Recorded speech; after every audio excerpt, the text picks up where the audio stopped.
Si, eh bien le sentiment, alors pas grand monde dans les rues de ce village ce matin, mais on a pu croiser quelques habitants et notamment la mère, on a parlé pas mal avec elle. Le sentiment, au-delà du choc évidemment de l'attaque de cet ours en début de semaine, de cette brebis, eh bien le sentiment c'est le manque d'information, l'impression d'être vraiment dans un flou total depuis les réintroductions et même avant les réintroductions.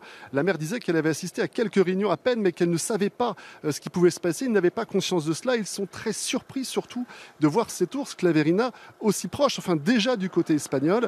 Et il y a quelques doutes éventuellement sur la localisation de la réintroduction aussi de la part des Espagnols. En tout cas, le sentiment général, c'est un manque d'informations. C'est ce qui va aussi du côté du gouvernement de Navarre, qui demande des informations sur la géolocalisation au département des Pyrénées-Atlantiques. Je vous propose d'écouter la réaction d'une des responsables de l'environnement au gouvernement de Navarre. Elle s'exprimait ce matin au micro de Nicolas Rançon.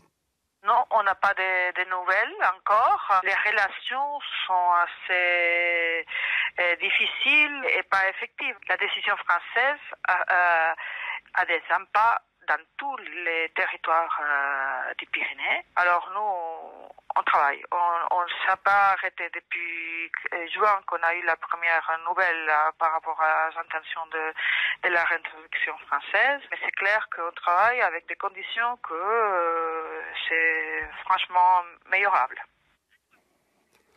La crainte maintenant ici, c'est évidemment que l'ours reste du côté espagnol au printemps, puisque c'est ce qui va se passer. Maintenant, l'ours va hiberner, enfin les deux ours vont hiberner. Le danger, évidemment, ce sera au printemps pour les éleveurs d'ici en Espagne, comme pour les éleveurs du Béarn qui seront très concernés par cet événement.